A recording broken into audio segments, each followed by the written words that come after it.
시청자 여러분 안녕하십니까? 지금부터 전옥현의 안보정론을 시작하겠습니다. 자, 이번 시간에는 말이죠. 이 신평 변호사, 흔히 윤석열 대통령의 멘토다 이렇게 지금 알려져 있는데요. 이걸 가지고 내가 멘토다 아니다 한동안 또 논란이 야기된 바 있어요. 자, 근데 신평 변호사가 오늘 말이죠. 이 방송에 출연해가지고 상당히 이 뭐라 그럴까요? 이 중요한 발언을 하나 했어요. 이 내용은 뭐냐? 한동훈 장관을 이제 출마시키지 않기로 했다. 이거는 이제 윤 대통령도 그렇게 알고 있다. 이렇게 폭탄 발언을 했습니다. 자, 그래서 이 관련 내용을 자세하게 전해드리도록 하겠고요. 그리고 이제 두 번째 뉴스는 여러분들 잘 아시겠지만은 유승준 하면 모르는 사람이 없잖아요. 지금 워낙 이 병역 이 기피 문제 때문에 입국이 거부된 그런 사람인데 이 유승준이가 말이죠. 결국은 지난번에도 과거에도 대법원까지 해서 입국 거부 조치를 한 것은 잘못됐다. 이렇게 해서 승소를 했는데도 불구하고 외교 당국에서 말이죠. 끝까지 입국 비자를 내주지 않았어요. 그래서 다시 또 소송을 제기했는데요. 1심에서는 패소를 했는데 조금 전에 2심에서는 또 승소를 했습니다. 승소 사유가 뭔지. 그러면 이번에 이제 유승준 씨가 이제 승소를 했기 때문에 결국은 그럼 이제 한국에 최종적으로 들어올 수 있느냐? 그 여부에 관해서 지금 또 논란이 야기되고 있어요. 그래서 관련 내용을 말씀을 드리겠고, 그리고 전광훈 목사, 이 전광훈 목사가 또 박원순 서울시 소송에서 이겼어요. 바로 코로나 때 쉽게 얘기해서 이제 방역 조치에 서울시의 방역 조치에 이 전광훈 목사가 이 협조를 안 해줘갖고 어마어마한 손해를 봤다. 그래서 손해배상 소송을요. 이거는 그러니까 지금 현 오세훈 시장이 아니고 당시 박원순 시장이 이제 사망했을 때이니까 박원순 서울시가 손해배상 소송을 46억을 제기했는데요. 패소 판결을 받았습니다. 자, 그 다음에는요. 야, 이거 정말 아주 희한한 일이 생겼는데 이게 대한민국 경찰이 맞는지 그리고 우리 한국에서 일어난 일이 맞는지 의심이 갈 정도로 너무나 충격적인 사건 사고라고 봅니다. 현직 파출소장이 말이죠. 자기 휘하에 있는 여경을 불러내가지고 80대 남성에게 접대를 하라 이렇게 강요한 사실이 이제는 이 여경이요 아예 방송에 나가서 자기 실명 다 까고 얼굴도 다 까고 이거를 폭로했어요. 야, 이 경찰 썩었어도 이 정도 썩은 줄은 정말 몰랐네요. 이거 아주 그냥 일벌백계 정도가 아니라 아주 대대적인 조사를 해가지고요 반드시 법이 정한 범위 안에서 최고의 형벌을 가해야 될 것이 아닌가. 이러한 생각이 듭니다. 자, 그래서요, 이 관련 내용도 소상하게 여러분들께 말씀을 드리도록 하겠습니다. 예. 자, 그러면은요, 맨 먼저 지금 이제 신평 변호사 이게 이제 상당한 지금 이제 논란을 야기할 것 같아요. 자, 여러분들 잘 아시겠지만 이제 한동훈 장관 하면은 누가 보더라도 차기 대선 주자 1순위 이게 현 정부 윤석열 정부가 출범한 이후로 변함없이 여권에서는 1순위예요. 그래서 이제 부동의 1위를 지키고 있는 한동훈 장관인데, 그리고 이제 한동훈 장관이 이제 훈이 하면서 팬덤도 굉장히 강합니다. 예. 그래서 지금까지 1위 구도를 쭉 유지해 오고 있어요. 이러한 가운데 여러분들 잘 아시다시피 이거 내년 총선이니까 1차적으로 대선에 나오려면 내년 총선에 나와야 될 것이 아니냐. 그래서 한동훈 장관의 구체적인 지역구까지도 이 언론에서 여기저기서 또 입소문으로 많이 거론되고 있는 상황입니다. 그래서 지금까지 언론 보도 내용만 놓고 본다면 한동훈 장관이 내년 총선 출마는 거의 기정사실로 되어 있다. 이것이 이제 정치권과 언론에서 보는 일반적 시각이라고 생각이 되는데요. 이러한 상황에서 신평 변호사가요. 느닷없이 지금 이 방송 이것도 말이죠.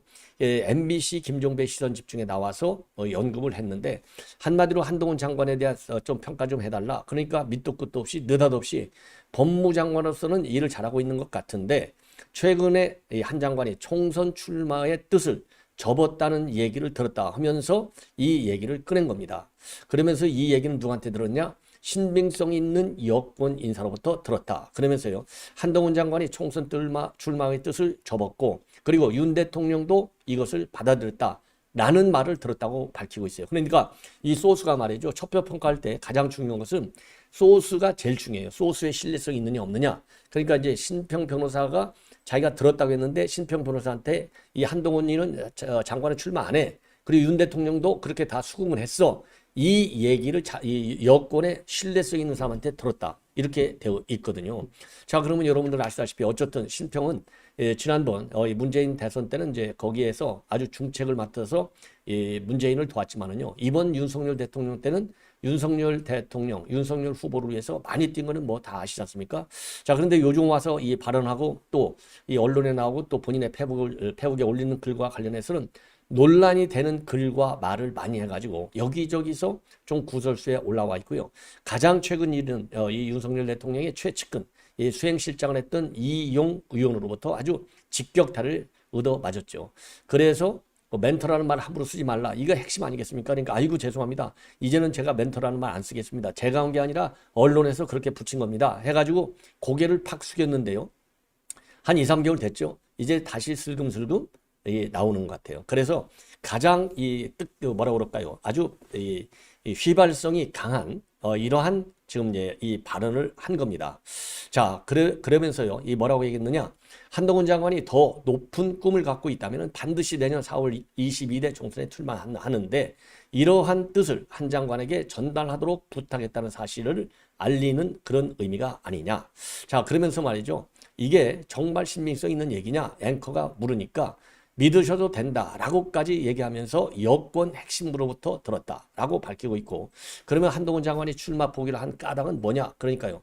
흔히 하는 일본 말에 묵기, 즉 무게라는 것이죠. 이 경향성이 있는데 사람마다 이 한동훈 장관이 정치인 경향성을 가진 게 아니다.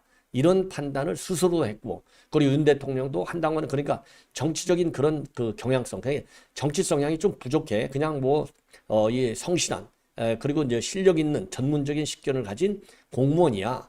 이런 생각을 했다는 건데 한동훈 장관도 그런 생각을 했고 그리고 윤석열 대통령도 그런 한동훈 장관의 생각에 대해서 동의했다. 그런 수준의 말을 전해 들었다라고 지금 이 MBC에서 밝히고 있습니다. 그러니까요, 이 진행자가 그러니까 김종배가 한 장관이 총선뿐 아니라 차기까지 접었다는 얘기를 이해해도 되느냐 이렇게 물었어요. 그러니까 이 신평 변호사가요. 한동훈 장관 입장이 어떤지는 내가 잘 모르겠는데 다른 뉘앙스의 말도 전해 듣긴 했지만 그것을 말했다가는 조금 소란이 일어날 것 같다. 그러면서요. 한 장관이 다른 쪽을 뭔가 다른 더 큰 생각을 하고 있는 게 아니냐. 이러한 가능성을 시사하고 있어요. 자, 우리가 뭐 바보가 아닌 이상 이 정도 소란이 일어날 것 같다. 다른 말도 전해 들었다. 그 얘기는요. 그러니까 선출직으로 해서 국회의원으로 가고 차기 재선까지 가는 길이 하나 있고 그게 아니고 정부 안에 계속 고위공직자로 몸을 담그면서 이 정치적인 뭐라고 그러죠? 무게감을 키워서 대선으로 가는 방법이 있고 그러니까 모든 길은 노마로 통한다는 것처럼 차기 대선 지금 이제 여론의 흐름을 놓고 보면 여권 안에서 지금 한동훈 장관도 이재명한테 여론 지지율만을 놓고 보면요. 계속 앞으로 이제 어떻게 바뀔지 모르겠지만 이재명이는요. 싹 다 보면은 최고 30%까지 나가고 그리고 한동훈 장관은 최고 20% 근접하게 나가요. 그럼에도 불구하고 절반이나 차이가 나는 거예요. 그런데 나머지 우리 여권의 주자들은요. 이재명에 근처 가는 사람이 한동훈 장관 빼놓고는 하나도 없어요. 전부 한 자리 숫자밖에 나오지 않지 않습니까? 그러면 이게 단순하게 한동훈 장관 인기 좋으니까 한번 국회의원 나서 선출직으로 해서 대선에 가봐. 이런 차원의 얘기가 아니라 정권 재창출 문제까지 이어지는 것이 아니냐. 그래서 지금 현 상황에서 뭐 제가 판단하기에는요. 한동훈 장관의 정치적인 진로는 개인 한 사람, 윤석열 장관의 신방을 받느냐 안 받느냐 이런 차원이 아니고 보수 여권의 정권 재창출에까지도 연결되는 굉장히 이 정치적인 이 무게감보다는요. 정치적인 영향력이 굉장히 큰 분이다. 그래서 이거는요. 혼자의 판단 그리고 혼자만의 이런 생각이나 국가 차원에서 생각해야 될 것이 아닌가. 예. 왜냐하면 문재인이가 정권을 해보니까 국가를 어떻게 만들었어요. 완전히 제3류 국가를 만들어버렸잖아요. 그렇기 때문에 이러한 국격을 제대로 유지시키고 더 발전시킬 수 있는 국가관과 그리고 소양 그리고 능력 그 다음에 이 분야별 전문성을 가지고 있느냐 안 가지고 있느냐 여기까지 봐야 될 것이 아닌가 이렇게 생각이 들어요. 그러면서 말이죠. 이 신평 변호사 얘기는 저는 한동훈 장관이 법무장관으로 만족하지 않고 좀 더 나라를 위해서 더 중요한 일을 해보겠다는 의사를 가지고 있다면 반드시 총선에 나와야 하고 그거는 필수다. 그래서 이거를 갖다가 윤 대통령한테 전화 달라. 요렇게까지 얘기했다는 거. 그러니까 뭐 이 신평 변호사가 제가 보기에 이 여러 가지를 볼 때 저도 뭐 신평 변호사 개인적으로는 잘 모르지만 뭐 제 주변에 있는 분들 아는 분들이 많아요. 얘기를 들으면 이 양반이 거짓말하는 사람은 아니에요. 네, 절대로 거짓말하는 사람은 아니고 다만 이 신 변호사가 얘기하는 이 일종의 이제 첩보죠. 요게 신뢰성이 어느 정도나 있느냐 없느냐 그리고 이 상황으로 볼 때 맞느냐 안 맞느냐 이런 차원의 평가는 우리가 할 수 있을 것 같아요. 자, 그래서 신 변호사가 출마 포기를 전에 듣고 그분한테 당신 반드시 나와야 그 다음이 보장된다고 신 변호사가 말을 하더라고 전해달라. 이 그분이 누구예요? 이거는 윤석열 대통령이잖아요. 이걸 보면은 윤 대통령한테 최근에 여러 가지 이 발언, 이 설화로 인해서 신뢰가 상당히 떨어진 것이 아닌가. 예. 자, 그러면서 말이죠. 이런 본인의 부탁과 함께 사정이 변할 수도 있는 것이기 때문에 출마 여부는 지켜봐야 한다. 아니, 뭐 출마 여부는 당연히 지켜봐야 되는 것이죠.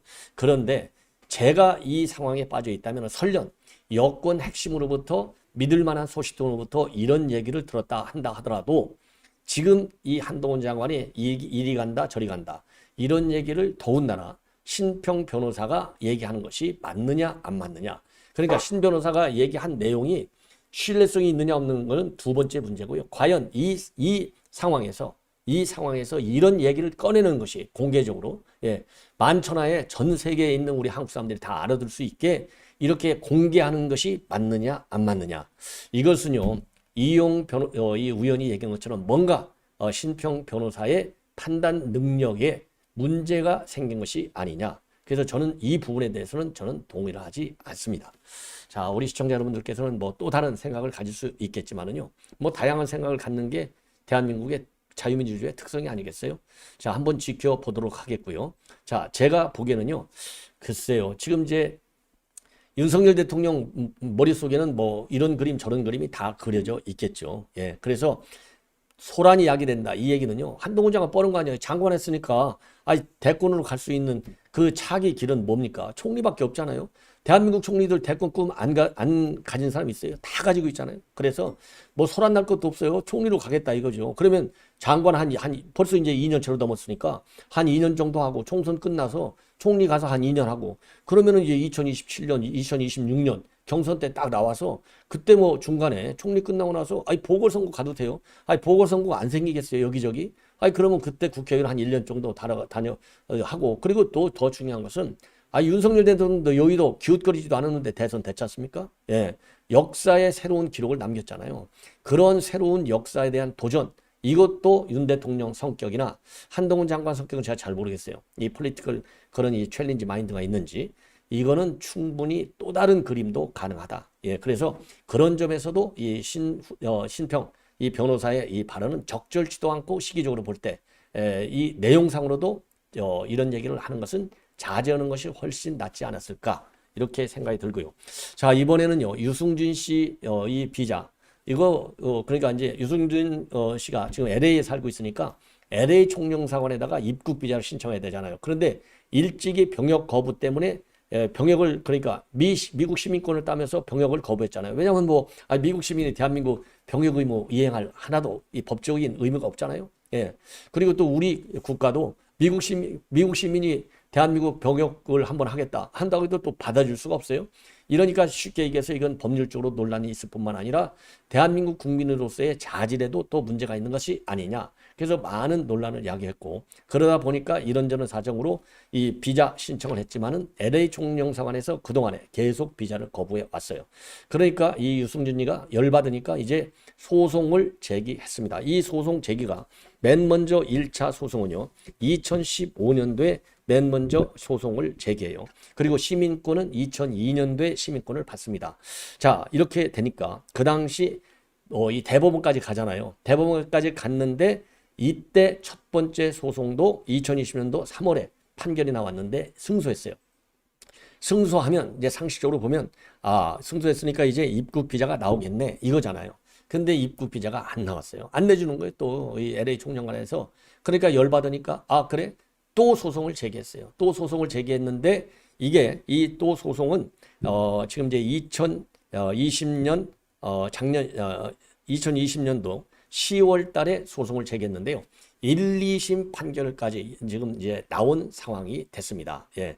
1, 2심 판결까지 지금 나온 상황이 됐어요. 그래서 2심에서는 그러니까 1심에서는 졌어요. 1심에서는 패소를 했는데 이번 항소심, 왜냐하면 항소심 판결이 굉장히 중요하잖아요. 항소심 판결은 대법원에서 인용되는 사례가 굉장히 많지 않습니까? 1심과 2심이 다른 경우에. 자, 그래서 2심에서 이제 항소심에서 이기니까 이건 대법원 가도 더군다나 첫 번째 소송에서도 대법원이 유승준의 손을 들어줬거든요. 이 두 번째 소송도 당연히 상황은 똑같거든요. 그래서 이 대법원의 확정 판결도 승소할 가능성이 굉장히 높은 것이 아니냐. 요렇게 판단이 됩니다. 자, 그러면은요, 왜 이번의 경우에는 이게 판단이 달라졌느냐? 자, 1심에서는 말이죠. 1심에서는 지금 뭐라고 이 판결이 됐냐? 이거는 첫 비자 발급 거부와는 달리 LA 총정사관이 재량권을 행사하지 않았다. 재량권을 행사한 새로운 거부 처분으로 적법하다. 1심 첫 번째 대법원 판결에서는요. 이 재량권 행사를 안 해가지고 입국을 승인해주는 비자를 내줬어야 되는데 안 내줘서 이거는 잘못된 거다. 이런 판결했는데 이번 두 번째 소송에서는요. 1심 판결은요. 첫 비자 발급 거부와는 달리 LA 총정사관이 재량권을 행사한 새로운 거부 처분이다. 그러니까 전에는요. 이 첫 번째 소송할 때는 재량권을 발행하지 않고 그냥 입국 거부, 비자를 안 줬다. 이게 문제였는데 이번에는요. 비자를 거부한 것 자체가 재량권 행사로 보는 거예요. 그래서 유승진의 패소 판결을 냈어요. 예. 이 얘기는 적법한 절차에 따라서 발급을 거부했기 때문에 대법원의 기존 판결과 배치되지 않는다. 이런 취지거든요. 자, 그런데 이번에 이제 2심 판결은 왜 이거는 이제 그 1심을 뒤집고 승소 판결을 내렸느냐? 바로 이것 때문에 그렇습니다. 뭐냐면은요. 2017년도에 개정된 전 재외동포법에서 병역 기피 사유로 국적을 상실한 경우에도 38살이 넘으면 해외 체류 자격 금지의 예외 사유가 될 수 있다. 그러니까 38살이 넘었으니까 들어와도 된다. 이런 얘기 쉽게. 그래서 38세가 넘었다면 특별한 사유가 없는 한 체류 자격을 부여해야 한다는 것으로 해석되기 때문에 비자 발급을 거부한 처분서에서 병역 면탈 행위 그 자체만 적혀 있고 다른 규정의 적용을 배제할 별도의 사유가 적혀 있지 않기 때문에 이 거부 처분은 위법하다. 이렇게 판결을 내렸습니다. 자, 그래서 이제 2심까지는 이제 승소했으니까 대법원에서 어떤 판결이 나올지는 모르나 제가 보기에는 이 승소 판결이 예상이 된다. 그러면 승소 판결이 됐다고 해서 이 유승준이가 바로 입국할 수 있느냐? 그건 또 별도의 문제다. 왜냐하면요, 지난번에도 2020년도 3월에 대법원까지 가서 승소 판결을 했는데도 불구하고 LA 총영사관이 안 내줬거든요. 이번에도 또 안 내줄 경우에는 똑같은 소송전만 또 반복될 수 있다. 이러한 이제 이 문제가 발생하는 겁니다. 자, 그런데 제가 보기에는요, 대법원에서 두 번씩이나 이렇게 이제 유승준의 승소 판결을 내렸다면, 물론 이제 정책적으로는 뭐 이런 또 이 사례가 또 나올 수 있잖아요. 제2의 유승준이가 안 나온다는 보장이 없잖아요. 그러니까 끝까지 입국을 거부하는 이 사례를 만들 필요가 있지 않나. 이래서 아마 LA 총영사관에서도 그러한 정책적 판단 때문에 거부했을 가능성이 상당히 크지 않나 이렇게 생각이 들어요. 자, 그런데 그런 점도 물론 있지만은요. 어쨌든지 간에 대법원 판결에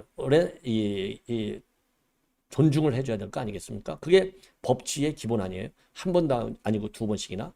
자, 그래서 이제는 승소 판결을 내려주고 병역 기피를 위한 시민권 획득에 대해서는 별도의 방안으로 이 견제 방안을 강구할 그런 것도 검토해 볼 필요가 있지 않나 이런 생각이 듭니다. 자, 그래서 유승준 이 승소 문제는요. 이 정도로 말씀을 드리고 이제는요. 전광훈 목사가 말이죠. 서울시 코로나 소송 전에서 승소를 했어요. 그래서 46억을 물어내라 이렇게 돼 있는데 46억을 물어내지 않아도 되고요. 거꾸로 이제 본인의 뭐 여러 가지 이제 이 비용 문제라든가 또 정신적인 이런 이 손해 이런 거에 대해서 전광훈 목사가 또 다른 소송을 제기할 수 있는 상황도 발생한 것이 아닌가 이러한 생각이 듭니다. 자, 그래서 이 내용을 보면은요, 우선 서울시에 승소했는데 이 서울시는 오세훈 서울시가 아니고 박원순 서울시라는 것을 말씀을 드립니다. 그래서 이 박원순 서울시가요, 그러니까 2020년도 9월인데 이 사랑제일교회가 광복절 집회를 강행하면서 역학조사를 거부했다. 그래서 코로나 재확산의 책임이 있다면서 손해배상 소송을 제기했습니다. 자, 이게 이제 2020년 9월인데 박원순이는 2020년도 7월에 사망을 했고요. 그 당시 행정부시장은 서정엽 행정 1부시장이 권한 대응을 할 때 소송 제기를 했어요. 자, 그런데 이 소송 1심이 지금 진행이 됐는데 패소 판결이 나왔습니다. 자, 그래서 이제 2심으로 또 올라가고 대법원까지 가야 될 텐데 이 정도가 되면은 결국은 이 전광훈 목사의 승소가 예상되는 것이 아닌가. 이렇게 판단이 돼서 워낙 전광훈 목사 뭐 유명하신 분이니까요. 그리고 지금 매주 말마다 우리 우파 집회의 상징처럼 돼 있지 않습니까? 그런 것처럼 이 국가에 대한 이런 게 굉장히 또 이 세신 분 아니에요? 자, 그런 점에서 신변과 관련된 중요 사항이 되는 것 같아요. 자, 그리고 또 하나 지금 이제 보도가 좀 늦게 나왔는데요. 지난달 15일에 이 법원이 국민건강보험공단에서도 전광훈 목사하고 사랑제일교회를 대상으로 해서 코로나 확진자 치료비 중에 공단 부담금인 2억 5천만 원을 물어내라, 배상하라 이런 소송을 제기했는데요. 그 소송에서도 원고 패소 판결을 내렸다고 합니다. 그래서 그 당시에도요. 이 판결 내용을 보면 국가나 지방자치단체가 개인, 단체에 대해서 형사처벌이나 과태료 등을 넘어 손해배상 의무까지 부담시키는 것은 지나치게 과도하다. 그래서 그때도 이 전광훈 목사가 승소를 했다고 하는데요. 이 전광훈 목사 아주 이 법리 이 공방에서 상당히 항상 이기는 아주 행운을 가지고 있는 것 같아요. 그리고 여러분들 잘 아시다시피 사랑제일교회 그 지역이 이제 재개발을 하고 있는데 이 사랑제일교회 이 끝까지 교회 헐지 못하겠다 버텼잖아요. 근데 그 당시 그 소송에서도 전광훈 목사가 이겼던 것으로 기억이 납니다. 그래서 그 당시 이 조합 측으로부터 받을 그런 이 배상금이랄까요? 이 보상금 이게 한 뭐 5, 600억으로 기억이 되는데 매 승소마다 거의 다 이기는 것 같아요. 아마 굉장히 기분이 좋을 것 같습니다. 자, 이번에는요. 아까 제가 모두에 간략히 말씀을 드렸는데 이게 말이죠. 이게 뭐 영화나 소설에서 나올 정도의 스토리가 실제 생활에서 나타나고 있다. 충격을 금할 수 없는 것 같습니다. 그래서 이거는요. 지난 4월에 발생한 얘기인데 어디 경찰서냐? 이 저쪽 이 성동 경찰서에서 발생한 사건이에요. 파출소장이 자기 밑에 있는 여경한테 동네 유지야, 동네 유지야 이러면서 나오라고 그랬어요. 그래서 접대를 좀 해 이렇게까지 했고 너 승진시켜준대 이렇게까지 얘기를 한 파출소장이 있어요. 자, 그러니까 이 여경이 볼 때 얼마나 얼빠지겠어요. 그래서 고민하다가 본인의 아이가 뭐 중학생쯤 된다고 하는데도 불구하고 이거는 도저히 참을 수 없다. 극단적 선택까지 고민을 했다고 합니다. 그런데 이거를 이 경찰 내부에서 제대로 처리를 안 했어요. 참자 못해가지고 아예 방송에 나가서 자기 얼굴도 까고 이름도 다 깠습니다. 박인아 경입니다. 박인아 경인데요. 경이면 제법 높아요. 그래서 이 박인아 경위가 이렇게 신분을 다 까면서까지 이 상급자인 파출소장의 이 접대, 이 압박이죠. 일종의 뭐 요청이 아니고 이건 압박이죠. 요거를 공개한 것은 여러 가지 원인이 있겠지만은 제가 이 기사를 보니까 첫째로 이게 파출소장이 징계를 제대로 먹어야 될 거 아니에요. 그런데 솜방망이 징계예요. 직권 경고밖에 받지 않았어요. 그리고 두 번째로는 본래 이런 사건이 있으면 이제 분리시키잖아요. 분리시키지 않고 계속 같이 근무하게 시켰어요. 그러다가 이게 이제 문제가 되니까 분리시킨다고 해놓고 어디로 분리시켰냐? 오히려 성동 파출소를 관할하는 상급 부서로다가 오히려 영절시켜버린 거예요. 이게 얼마나 기가 막힙니까? 그런 상황에서 또 어떤 일까지 벌어졌느냐? 이 파출소장이 말이죠. 이 여경을 견제하고 징계하기 위해서 이 진정서까지 또 만들었어요. 이러니까 이 여경이 더 이상 참을 수가 없는 분노를 느끼게 됐다. 그래서 아예 방송에 나와서 이 내용을 전부 다 까버렸어요. 야, 이게 그러고 이제 더 큰 문제는 뭐냐? 요렇게 되니까 말이죠. 요렇게 되니까 경찰청에까지, 그러니까 이거는 성동 경찰서잖아요. 서울 경찰청인지 아니면은 본부 경찰청인지 본 경찰청 여기인지는 지금 언론 보도에는 확인이 되지 않고 있는데 경찰청에까지 얘기했다. 이걸 보면은요. 오히려 이 여경을 회유하려고 달려들었다 이거예요. 그래서 열불이 나고 거꾸로 이렇게 이제 파출소장이 이 여경을 징계까지 하려고 했잖아요. 그러니까 하니까 또 이 경찰에서는요. 여경까지 또 이 징계를 하려고 다루던 거예요. 그래서 더 이상 참을 수 없다. 그래서 언론에 나와서 아주 이거를 파헤쳐야 되겠다라고 해서 언론에 직접 나와서 요 내용을 전부 깠어요. 자, 그래서 이것도 이제 MBC 라디오의 김종배 시선 집중에 나와서 했습니다. 예, 전부 이게 좌파 방송들인데 뭐 좌파 우파를 떠나서 이건 뭐 굉장히 그야말로 일벌백계 처리를 해야 되겠죠. 그래서 이 보도를 보면서요. 자, 이 징계 결정 과정에 있는 경찰들, 뭐 계급 이하를 막론하고 이렇게 솜방망이 징계, 그러니까 파출소장을 겨우 직권 면직으로밖에는 처리하지 않으려고 하는 이 결정 과정에 있는 이 경찰 담당관들 반드시 감찰하라. 예. 그리고 이 여경에 대해서도 이 징계 처분을 하려고 했던 사람들도 전부 감찰하라. 그래서 이 감찰을 통해서 말이죠. 이 책임을 분명하게 파악을 해서 거기에 상응하는 최고 수위의 벌을 줘야 될 것이 아닌가. 그래서 이러한 이 사례 다시는 나오지 않게 해야 될 것이 아니냐 이렇게 판단이 됩니다. 자, 그리고요 감찰을 해서요 감찰 결과에 따라서 수사가 필요하면 반드시 수사를 해야 되겠고 이러한 파출소장 이거 그냥 아예 퇴출시켜야 되는 거 아니에요? 예. 자, 그래서 요 내용을 말씀드리겠고요. 그러니까 이제 이 여경이 얼마나 얼빠지면 이런 문자까지 전부 공개를 했어요. 접대 요구 문자까지 이렇게 공개를 했습니다. 회장님 호출이십니다. 잠깐 왔다 가셔요.